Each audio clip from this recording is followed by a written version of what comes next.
नाज़रीन, middle east जो है वो ड्रैग हो रहा है एक बहुत बड़े कॉन्फ्लिक्ट के अंदर, और ये जो वहां पर डिस्टेबलाइजेशन है ये अब स्पिल ओवर हो रही है साउथ एशिया के अंदर भी।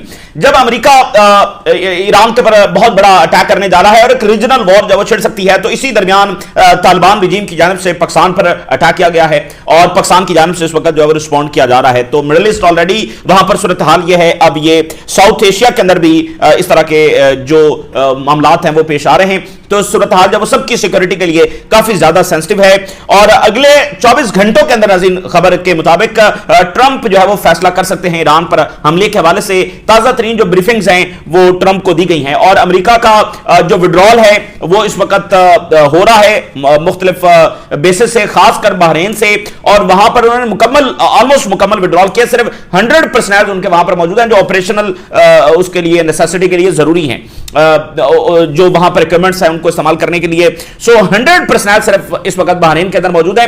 हालांकि बहरीन जो है वो उनका हेडक्वार्टर है, बहरीन उनके 5th फ्लीट का हेडक्वार्टर है, और वहां से उन्होंने सारा अपने पर्सनल को निकाल लिया है। सिर्फ 100 पर्सनल वहां पर बचे हैं। ये एक और बड़ा साइन है, और अमेरिकी फौजी अब इजराइल में उतर रहे हैं। इससे पहले F-22 उन्होंने भेजे हैं for the very first time, किसी और सॉइल के ऊपर F-22 आए हैं, और अब अमेरिकी फौजी भी डायरेक्टली जब इजराइल लैंड कर रहे हैं। तो यहां पर एक थ्रेट यह है कि वहां से यानी ग्राउंड अटैक भी इजराइल पर हो सकता है, अंसारुल्लाह के जंगजू आ सकते हैं, हिजबुल्लाह के जंगजू आ सकते हैं। तो जो अमेरिकी फौज है वो भी इजराइल में जब वो आ रही है, और अमेरिकी एयरफोर्स भी आ रही है, और अमेरिकी नेवी भी इजराइल में जब वो आ रही है, एयरक्राफ्ट कैरियर जो है वो इजरायली साहिलों पर खड़ा होगा। तो अमेरिका पूरी माइट के साथ, अपनी पूरी मिलिट्री माइट के साथ ईरान इजराइल जिनको समझता है कि इनको तबाह होना चाहिए, यानी कि ईरान उसको तबाह करने के लिए जब वो आ रहा है, डायरेक्टली आ रहा है।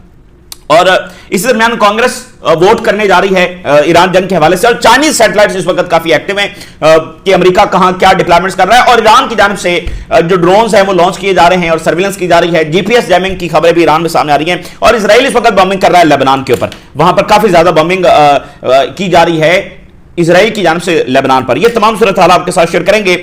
नाज़रीन, तालिबान रिजीम की जानिब से पाकिस्तान पर अटैक किया गया है, और यानी इस वक्त जो है वो तालिबान में कोई भी गवर्नमेंट हो और उसको चाहिए कि वो अफगानिस्तान की रीबिल्डिंग के ऊपर काम करे, इन्वेस्टमेंट्स लेकर आए, अपनी लेजिटिमेसी को बेहतर करे, अपनी स्टैंडिंग इन द वर्ल्ड को बेहतर करे, बजाय इसके कि वो इस डायरेक्शन में जाए, वो अपने कंट्री को एक और लाहासिल जंग की तरफ जब वो धकेल रहे हैं और एक ओआईसी कंट्री के ऊपर अटैक करने। हालांकि इस रीजन में इनका सबसे बड़ा खैर खा भी पाकिस्तान ही है, और मतलब इस वक्त तो इनसे सभी नाराज हैं, यानी तालिबान रिजीम से।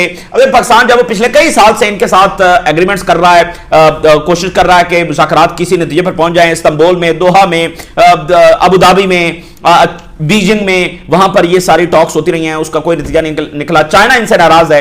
इस वक्त बहुत सारे प्रोजेक्ट्स हैं, इन्वेस्टर्स तैयार बैठे हैं, Central Asia, South Asia, Belt and Road, CPEC, ये सब जब वो कनेक्ट किया जाए, लेकिन जो तालिबान रिजीम है उनकी हठधर्मी की वजह से और उनके डेंजरस अप्रोच की वजह से, इस वक्त देखिए कि जो शख्स रूल कर रहा है अफगानिस्तान को, मुल्ला हैबतुल्लाह, आप जरा उसकी अप्रोच का अंदाजा लगाइए। पिछले दिनों उसने ऑर्डर यह किया कि इंटरनेट जब वो हराम है।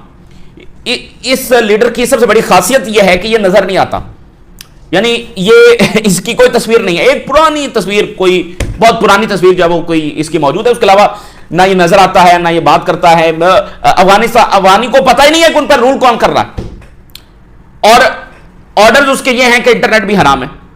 तो जब इस अप्रोच के साथ आप 21st सेंचुरी में आप एक इतने बड़े कंट्री को जो लाहासिल जंगों से निकला, उस वक्त भी आप देखें ना तालिबान रिजीम की जिद देखिए। और अच्छा, ये जो मिथ है ना कि जनाब अली ये इन्होंने बहुत सारे एम्पायर्स को शिकस्त दिया है, तो उसमें अगर पाकिस्तान की सपोर्ट शामिल ना होती सोवियत यूनियन के खिलाफ और अमेरिकन के खिलाफ, तो ये इनको ये कामयाबी हासिल नहीं हो सकती थी। वट एवर जो भी उन्होंने अचीव किया, पाकिस्तान की मर्जी के बगैर ये नहीं हो सकता था। और पाकिस्तान से तो अमेरिकन इसलिए नाराज हैं कि आप जो है वो अफगानिस्तान को क्यों सपोर्ट करते रहे, यही तो अमेरिकन और पाकिस्तान के ताल्लुकात खराब हुए, इसी वजह से हुए। तो कोई तुक नहीं बनती है, यानी इस माहौल में जब मुल्क की जो स्टेबिलिटी है, अमन है और प्रोस्पेरिटी है, उस पर काम करना चाहिए। एक लाहासिल जंग करना ये बिल्कुल बेतुकी बात है, और फिर ये सबको नाराज करके बैठे। चाइना भी यही डिमांड कर रहा है, इन्होंने चाइनीज इंजीनियर्स के ऊपर अटैक किया, और पाकिस्तान का मुतालबा क्या है कि वहां से ये जो खुदकुश बमबार आ रहे हैं, ये दहशतगर्द आ रहे हैं, ये पाकिस्तान में ना भेजे जाए। जो भी है फिर वो तुम्हारा है, जो भी करना है अपने मुल्क में, फिर भाई तुम जानो, तुम्हारा काम जाने, इधर किस लिए भेज रहे हो? तो आपको पता है पाकिस्तान में किस तरह के ये आकर जब अटैक्स कर रहे हैं। सो ये तो वो मुतालबा है जो मुतालबा होता भी नहीं है। ये तो वो बात है जो पहले से ही उनको मान लेनी चाहिए। भाई ये इसकी क्या लेजिटिमेसी है कि वो वहां से खुद कुछ बमबार जो पाकिस्तान में भेजेंगे, इसकी क्या लेजिटिमेसी है उनके पास? और क्या अब जो अफगानिस्तान है वो इस डायरेक्शन में तरक्की करेगा कि वो एक्सपोर्ट करेंगे ये बमबार्स को, ठीक है ना, हमसाया मुल्कों में वो बमबार्स को जो है वो एक्सपोर्ट करेंगे, ये उनकी डायरेक्शन है अफगानिस्तान की। तो अफगानिस्तान के लोग जो है वो बिल्कुल ऐसी एक हुकूमत डिजर्व नहीं करते हैं जो उनको इस डायरेक्शन में जो वो मूव कर रही है। तो बहरहाल ये बड़ी अफसोसनाक सूरत हाल है, इस वक्त पाकिस्तान की जानिब से रिस्पॉन्ड किया जा रहा है और इस पर जो है वो बाकी मुल्कों को भी अपनी कोशिश करनी चाहिए, वो कर रहे हैं। और उन्होंने मतलब बीजिंग भी इसमें इन्वॉल्व हुआ है, रशियंस ने कोशिश की है, टर्की ने की है, सऊदी अरेबिया ने की है, लेकिन एक अजीब अप्रोच है जिसको वो लेकर जब आगे बढ़ रहे हैं। और पीछे 40-50 साल जंगों के हैं, पहले सोवियत यूनियन, फिर अमेरिकन आ गए, तो अब फिर जनाब उनका यही तरीकाकार है कि वो उनकी अप्रोच आप जरा देखिए। तो काफी ये अफसोसनाक सूरत है। बहरहाल पाकिस्तान जब वो उसकी जानिब से फैसला हो गया है कि वो भरपूर अंदाज में जो रिस्पॉन्ड करेगा और जितनी कोशिश पाकिस्तान ने डिप्लोमेटिकली करनी थी वो कर दी है, अब वो जो है वो उसको बर्दाश्त नहीं करेगा और वो अटैक करेंगे तो पाकिस्तान जो जवाब देगा। तो अलबत्ता ये सेंसिटिव सूरत हाल इसलिए है कि जब उधर ईरान की जंग छेड़ने जा रही है तो उन्होंने ये महाज यहां पर पाकिस्तान के खिलाफ खोल दिया है। कितनी ये अफसोसनाक बात है। अब जनाब अली टकर कार्सन की जो इस वक्त कुछ स्टेटमेंट्स आई हैं वो मैं आपके साथ शेयर करता हूं, बड़ी इंपॉर्टेंट है। टकर कार्सन ने यह कहा है कि हम अगर आलमी नहीं तो फिर इलाकाई जंग तो लाजमी होने जा रही है और उसके दहाने के ऊपर रीजन में एक इलाकाई जंग होने जा रही है। देयर इज रिस्क यहां से एक आलमी जंग भी छिड़ जाए, लेकिन अगर आलमी जंग नहीं भी छिड़ती तो एक रीजनल वॉर छिड़ने जा रही है, यह बात बिल्कुल तय है। उन्होंने कहा कि लेकिन अमेरिका के लिए जंग जब वो बड़ी टफ होगी। ईरान जो है वो इराक नहीं है, और ईरान ये अब उन्हीं के जो अल्फाज है मैं आपके सामने कोट कर रहा हूं। उन्होंने कहा कि ईरान जो है वो इराक से मच मच मच बिगर है and much more technologically advance country है, यानी रकबे के लिहाज से भी बड़ा है, आबादी भी इराक के मुकाबले में ज्यादा है जब 2003 में अटैक हो रहा है, और टेक्नोलॉजिकली भी बहुत ज्यादा एडवांस है 2003 के इराक से, और आज भी ज्यादा है। इराक और ईरान का आज भी कोई कंपैरिजन नहीं है। सो उन्होंने कहा कि ईरान पर अटैक करने के बाद, ईरान से जंग लड़ने के बाद अमेरिकी मिलिट्री अगले 10 साल तक एक रियल वॉर लड़ने के काबिल नहीं रहेगी। इनके जो एमिनिशंस हैं, इनके एयर डिफेंस सिस्टम्स हैं, इनके इंटरसेप्टर मिसाइल्स हैं, वो इतने ज्यादा डिप्लीट हो जाएंगे, एमिनिशंस इतने ज्यादा डिप्लीट हो जाएंगे कि अमेरिकी फौज अगले 10 साल तक कोई रियल वॉर लड़ने के काबिल नहीं रहेगी। और अगर इसी दरमियान चाइना ने ताइवान पर अटैक कर दिया तो भूल जाएं कि वहां पर अमेरिका जब इंटरवीन कर सकता है। और हमारे पास इतनी बड़ी इंडस्ट्रियल कैपेसिटी नहीं है कि हम इस स्टॉक पाइल को बहुत जल्द जो है वो रिप्लेस करनी, हमारे पास इतनी बड़ी इंडस्ट्रियल कैपेसिटी नहीं है। फिर उन्होंने कहा कि देखिए ये कि इजराइल के पास कोई डे आफ्टर प्लान नहीं है ईरान के हवाले से, कि ईरान पर हमला हो गया, वहां पर मौजूदा लीडरशिप को निशाना बना दिया गया, तो उसके बाद क्या, उसके बाद क्या प्लान है ईरान के लिए? भाई ईरान को ऐसा आप कहते हैं ये गवर्नमेंट बुरी है, हम लोगों के साथ हैं, यही बयानिया ना, तो गवर्नमेंट गई, लीडर्स असैसिनेट हो गए, उसके बाद क्या? तो असल तो चीज यह है कि उनके पास कोई डे आफ्टर प्लान नहीं है एक स्टेबल ईरान के लिए। तो उनका बुनियादी मकसद जो है वो ईरान को डिस्ट्रॉय करना है और डिस्टेबलाइज करना है। और उन्होंने कहा कि उसके बाद क्या होगा? उसके बाद यह होगा कि रेफ्यूजीज का एक तूफान आएगा, किसकी तरफ? गल्फ की तरफ और टर्की की तरफ और यूरोप की तरफ। और उन्होंने कहा कि जो अमेरिका जंग कर रहा होगा इससे जाहिर है कि अमेरिका बहुत ज्यादा मुतासर हो रहा होगा। तो गल्फ, यूरोप, यूएस ये मोस्ट इफेक्टेड होंगे ईरान जंग से। और उन्होंने कहा कि जरा अंदाजा करिए, गल्फ, यूरोप और अमेरिका यही इजराइल के सबसे बड़े इत्तेहादी हैं, तो फिर इजराइल अपने ही इत्तेहादियों के साथ ये सारा कुछ क्यों कर रहा है? इजराइल को सारा पता है कि इस जंग का नतीजा क्या निकलेगा, अमेरिका के लिए क्या कॉन्सिक्वेंसेज होंगे, गल्फ के लिए क्या नुकसान हो सकता है, यूरोप के लिए क्या नुकसान हो सकता है, ये इजराइलियों को पता है। लेकिन इस सब के बावजूद जब वो जंग के अंदर धकेल रहे हैं जानबूझकर और अपने इत्तेहादियों को इस तरह से नुकसान पहुंचा रहे हैं। टकर कार्सन के ये सारे अल्फाज मैं आपके सामने रख रहा हूं। टकर कार्सन ने कहा कि Israel is using America for one last time. Israel को भी पता है कि अमेरिका इस जंग के बाद डैमेज होने वाला। टकर कार्सन ये कह रहा है कि इजराइलियों को अभी अंदाजा हो रहा है कि वो ज्यादा देर जो अमेरिकी फॉरेन पॉलिसी है उसको कंट्रोल नहीं कर सकते हैं। वाई? क्योंकि जो अमेरिका में एक मूवमेंट खड़ी हो गई है और पब्लिक जो है वो अवेयर हो गई है, तो इजराइलियों का भी अंदाजा हो रहा है कि वो ज्यादा देर अब ये कंट्रोल यहां पर कायम नहीं रख सकते हैं और इस पब्लिक को अब रोका नहीं जा सकता है, तो ज्यादा देर वो फॉरेन पॉलिसी को कंट्रोल नहीं कर सकते हैं। So for the very last time they are using America to destroy their rival in the region, कि वो पावर रीजन में जो उनको टक्कर दे सकती है वो अमेरिका के हाथों उसको तबाह करवा रहे हैं। और उससे क्या होगा कि वंस ईरान इज गोन, ठीक है ना, ईरान जब तबाह हो गया तो फिर पीछे तो सिर्फ अगर मिलिट्री पावर बची है तो वो इजराइल बचा है, और वो एक न्यूक्लियर पावर है, तो वो जो चाहेगा रीजन में करता फिरेगा। अगर उसको पहले वाली अमेरिकी सपोर्ट नहीं भी होगी तो उसके बाद इतनी ताकत होगी कि सामने कोई है नहीं, जो अरब ममालिक है उनकी तो कोई आर्मीज नहीं है, और वो तो एक पटाखा भी नहीं चला सकते इजराइल के सामने, वो क्या रुकेंगे इजराइल को। तो इजराइल ने जो एक्सपेंशन करनी है, जो डोमिनेशन करनी है, वो अपनी जारी रखेगा, और बेशक उस तरह से अमेरिका की सपोर्ट ना भी हुई तो, क्योंकि इजरायली एक्सपेंशन में सबसे बड़ी रुकावट जब ईरान है, और ईरान ने जंग में साबित किया कि इजराइल ईरान का कुछ नहीं कर सकता। इजराइल अब अकेला जाकर ईरान पर अटैक नहीं कर सकता, लेकिन वो लेबनान के ऊपर कर सकता है, शाम के ऊपर कर सकता है, ठीक है ना, बाकी मुल्कों के ऊपर कर सकता है, ईरान पर नहीं कर सकता। कतर पर उसने किया तो आगे से कतर ने क्या कर लिया। लेकिन जरा आप नोट करें, इन पिछले 3 सालों में इजराइल ने एक ही सीज फायर की पासदारी की है, और वो ईरान के साथ जो हुआ है, हालांकि वो अनरिटन है। यहां पर तो जो रिटन सीज फायर होते हैं इजराइल उसको भी एक्सप्लॉइट कर रहा होता है, लेकिन जब से वो सीज फायर हुआ है 12 दिन की जंग वाला, इजराइल एक पटाखा भी ईरान में नहीं चला सका। अब जरा इजराइल का अप्रोच देखिए, उसने एक भी सीज फायर को रिस्पेक्ट नहीं दी। लेबनान में, गजा में, शाम में, कहीं पर भी उसने कोई सीज फायर को उस तरह से इंप्लीमेंट नहीं किया, एक ही किया। हालांकि वो रिटर्न भी नहीं है, वो बस जुबानी कलामी जंगबंदी हुई थी। इजराइल से बाद पटाखा भी ईरान में नहीं चला सका। वाई? क्योंकि पता है कि पटाखा चलाएंगे तो आगे से वो बैलिस्टिक मिसाइल फायर करेंगे। तो ये मसला है कि ईरान को वंस डिस्ट्रॉय कर दिया तो वो for the last time American को इस्तेमाल कर रहे हैं, और उनको पता है कि अमेरिका इस जंग के बाद डैमेज हो जाएगा, तो हो जाए, क्योंकि इजराइल अमेरिका को अपना कोई रियल एलाय जो वो नहीं समझता है, और पहले भी अमेरिका को उसने यूज किया है अपनी जंगों के लिए। तो ये जो है वो टकर कार्लसन के अल्फाज हैं, और सबसे बड़ी कंसर्निंग बात यह है कि अमेरिकन पब्लिक को अंदाजा ही नहीं है कि इजराइल उनको कितनी बड़ी जंग में अमेरिका को ट्रैप करके ले आया। यहां पर कोई 3 दिनों की जंग नहीं होने जा रही है, ये सालों की जंग जब हो सकती है। तो ये टकर कार्लसन के अल्फाज हैं। एक रीजनल वॉर होने जा रही है, और वो अमेरिकन को फॉर लास्ट टाइम इस्तेमाल करने जा रहे हैं।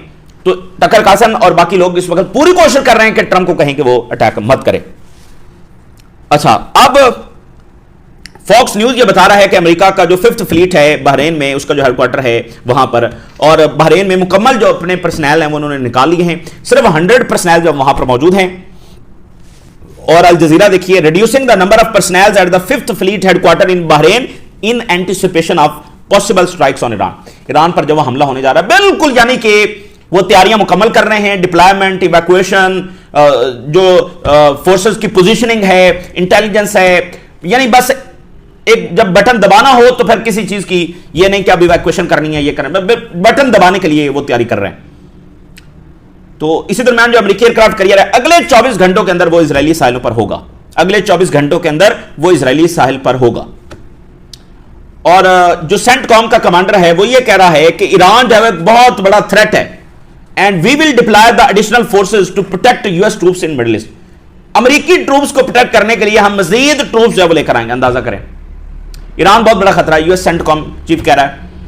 अच्छा जी, मिलिट्री ऑप्शंस मजीद दिए गए हैं ट्रंप को, और नई ब्रीफिंग जो है वो ट्रंप को दी गई है।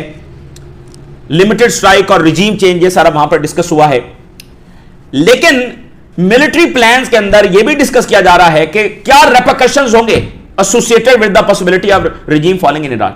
ईरान पर हमला करने की सूरत में क्या रेपरकशंस आ सकते हैं, ये वो बैठकर डिस्कस कर रहे हैं। तो ये जो बार बार वो रीथिंक कर रहे हैं, हेजिटेट कर रहे हैं, वो उसकी वजह सिर्फ यह है कि ये ईरान की ताकत है।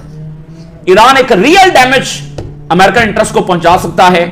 अमेरिकन बेसिस जितना मर्जी वो एयर डिफेंस वहां पर डिप्लॉय कर लें, लेकिन वो मुकम्मल प्रोटेक्शन नहीं कर सकते, ठीक है ना। और जो इजराइल है वहां पर भी वो मुकम्मल तैयारी कर रहे हैं, एयरक्राफ्ट कैरियर भी आ रहा है, F-22 भी आ रहे हैं, सारा कुछ आ रहा है, लेकिन फिर भी ईरानी मिसाइल जब वो पेनिट्रेट करेंगे।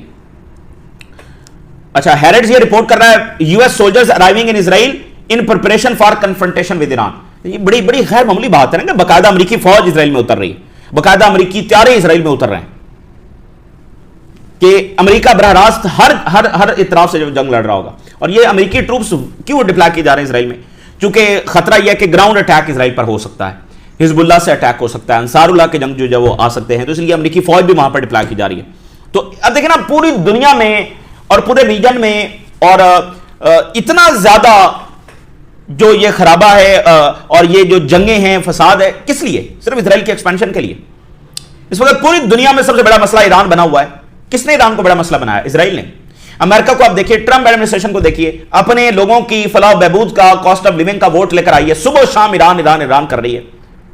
अमेरिका के कोई मसाइल नहीं है। अमेरिका का सबसे बड़ा मसला क्या ईरान है? 7,000 किलोमीटर दूर, और ईरान अमेरिका के साथ मुज़ाकरात चाहता है, लेकिन सुबह शाम ईरान ईरान ईरान। तो ये क्या है? तो ये इजरायली लॉबी का जब इन्फ्लुएंस है, तो उन्होंने अपने आप को मरकज बनाया हुआ है, ठीक है ना, दुनिया का, इस अंदाज में कि वो जंगें छेड़ रहे हैं जिससे दुनिया मुतासर हो रही है।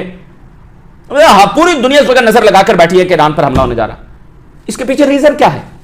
क्योंकि इसराइल फलस्तीनी रियासत बनाने के लिए तैयार नहीं है, और बाकी मुल्क जो खतरा महसूस करके अपनी ताकत बढ़ाने की कोशिश करते हैं, वो इसराइल के दुश्मन बन जाते हैं और वो सबसे बड़े विलन बन जाते हैं। तो ये बुनियादी मसला है। तो अब ये जो ईरान की जंग होने जा रही है, इससे पूरी दुनिया मुतासर होगी। तो एक इसराइल के चक्कर में अमेरिका भी मुतासर अपने आप को कर रहा है, यूरोप भी हो रहा है, गल्फ भी हो रहा है, पूरी दुनिया हो रही। तो इसी दरमियान जब वो कांग्रेस में जब वो एक रेजोल्यूशन लाई जा रही है, बिल भी लाया जा रहा है, जिसमें यह है कि ट्रंप को कांग्रेस के सामने आना पड़ेगा, जस्टिफाई करना पड़ेगा मिलिट्री अटैक। ये मंडे को या ट्यूसडे को ये बिल जो वो लाया जाएगा, और इसमें जो ऑथराइजेशन है वो कांग्रेस के पास होगी ईरान पर हमला करने के लिए। और उन्होंने कहा है कि कांग्रेस की अप्रूवल के बगैर हमला जब वो अनकॉन्स्टिट्यूशनल जब वो होगा। तो कांग्रेस ने इराक की जंग की मंजूरी तो दी थी, तो कांग्रेस यहां पर ये नहीं कर रही कि वो ट्रंप को रोक रही है, वो सिर्फ ये कर रही है कि भाई हमसे क्यों नहीं पूछा जा रहा। कांग्रेस ने पहले कौन सी जब जंगें रोकी हैं? इस वक्त जब लेबनान के पर इसराइल ने बड़ी शदीद बमबारी शुरू कर दी है, उसकी दो रीजन है। एक रीजन तो यह है कि चूंकि जंग होने जा रही है, तो हिजबुल्लाह ने कहा है कि हम आएंगे, तो इसलिए इसराइल ने बमबारी लेबनान पर शुरू कर दी है, हिजबुल्लाह पर, ताकि इनको कंटेन किया जाए, डराया जाए, डिस्ट्रॉय किया जाए। दूसरा यह है कि अगर बिलफर्ज, जैसे अब मागा बड़ी कोशिश कर रही है और ट्रंप को कन्विंस कर रही है कि हमला मत करो, ये गलती मत करो, रशिया और चाइना से भी मैसेजेस अमेरिका को जा रहे हैं। सो अगर किसी वजह से जंग डिले हो जाती है और ट्रंप पीछे हट जाता है, कोई मुआहिदा तय पा जाता है बिलफर्ज, तो फिर भी इसराइल लेबनान के ऊपर अटैक करेगा। दोनों सूरतों में लेबनान के ऊपर जब इसराइल ने अटैक करना, तो इसलिए जंग भी होने जा रही है, और अगर ये जंग ना भी हुई तो भी लेबनान के ऊपर जब इसराइल ने अटैक करना। ईरान से क्या बात जब सामने आ रही है? ईरान ने कहा है, ईरानियन आर्मी ने कहा है कि हम लास्ट ब्रेथ तक, आखिरी सांस तक जब वो ईरान का दिफा करेंगे। ये अब ईरान की बात सामने आ रही है। और तेहरान के अंदर जो जीपीएस डिसरप्शन है वो इस वक्त तो रिपोर्ट हो रही है, जीपीएस डिसरप्शन, वहां पर वो कोई अपने टेस्ट वगैरह जब वो कर रहे होंगे। तो इसी दरमियान ईरान में जो सदरन ईरान है, वहां पर इंडस्ट्रियल कॉम्प्लेक्स में आग लगी है, वहां पर धमाके भी हुए हैं। तो ये हर दूसरे रोज ईरान में कोई इस तरह का वाकया हो रहा है, तो वहां पर कोई ना कोई जरूर अंदर से भी एक अटैक करने की जब कोशिश की जाती है, धमाके होते हैं, अटैक्स हो रहे हैं ईरान में, अंदर से ना जो डिफरेंट मिलिशियाज हैं वो ये जो अटैक्स हैं वो कर रही हैं। सारी खबर उसकी नहीं आती, लेकिन कभी इधर धमाका हो गया, कभी वहां पर हो गया। अच्छा, चाइनीज सैटेलाइट जब इस वक्त बड़े एक्टिव हैं, मॉनिटर कर रहे हैं कि किस तरह से एस्केलेशन हो रही है दोनों तरफ से, यानी अमेरिकी जो नेवल शिप्स हैं और उधर से ड्रोन जो लॉन्च कर रहा है अमेरिका सर्विलेंस के लिए, इधर से ईरान ने भी ड्रोन्स की जो लॉन्चिंग है वो तेज कर दी है गल्फ ऑफ ओमान में, और ईरान के जो ड्रोन्स हैं वो भी इंटेलिजेंस जो वो गैदर कर रहे हैं, चाइनीज सैटेलाइट जब ऊपर से बैठकर देख रहे हैं। अच्छा, चाइना ने एक और काम किया, चाइना ने रशिया से जो ऑयल इंपोर्ट है उसको बढ़ा दिया है, 40% ज्यादा उन्होंने ऑयल जो इंपोर्ट है वहां से कर दी है। 2 मिलियन बैरल इंक्रीज हुआ है पर डे रशिया से ऑयल, क्योंकि वेनेजुएला के ऑयल में डिसरप्शन आ रही है। अब स्ट्रेट ऑफ हॉर्मुज़ बंद हो सकता है, तो चाइना अपनी तैयारी कर रहा है, उसने ऑयल इंपोर्ट जब वो रशिया से ज्यादा बढ़ा दी है। टर्की की जो डिफेंस मिनिस्ट्री है उसने डिनाई किया है कि हम बिल्कुल ईरान पर एंटर होने का, ईरान में एंटर होने का जो पहले खबर आ रही थी वो उसका कोई इरादा नहीं रखते हैं। उस वक्त भी फौरी ईरान ने, टर्की ने इसको डिनाई किया है।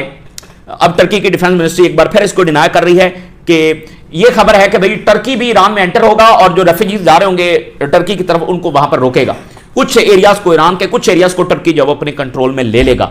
टर्की की डिफेंस मिनिस्ट्री ने इसको डिनाई किया कि हमारी ऐसी कोई तैयारी नहीं है। यूनाइटेड नेशन की 2 खबरें मैं आपके साथ शेयर करता हूं, एक वेस्ट बैंक के हवाले से, एक सूडान के हवाले से। यूनाइटेड नेशन ने यह कहा है कि वेस्ट बैंक के हवाले से जो इजरायली मकासद हैं वो मुकम्मल डेमोग्राफिक चेंजेस करने हैं, यानी आबादी के हवाले से मुकम्मल चेंजेस है वो वेस्ट बैंक में करने हैं। और यूनाइटेड नेशन ये कह रहा है कि क्लियर एविडेंस है हमारे पास कि आरएसएफ ने जेनोसाइड किया है सूडान में। आरएसएफ भी देखना कोई बाहर से तो नहीं आई थी, ये सूडान के लोगों की थी, सूडान के लोग इसमें थे ना, तो अपने ही लोगों पर इन्होंने जेनोसाइड किया। और पीछे कौन है? इजराइल और गल्फ का एक मुल्क। गल्फ कंट्री जब अपनी जस्टिफिकेशन कैसे देगा? आपका ना कोई बॉर्डर डिस्प्यूट है, ओआईसी मेंबर कंट्री है, पहले से तबाह लुटे पुटे लोग हैं, आप सिर्फ रिसोर्सेज के लिए और ताकत के उस जोन के अंदर ताकत के नशे में आप ये कर रहे हैं। यूनाइटेड नेशन कह रहा है आरएसएफ ने जेनोसाइड की है। जेनोसाइड का मतलब आप समझते हैं क्या होता है?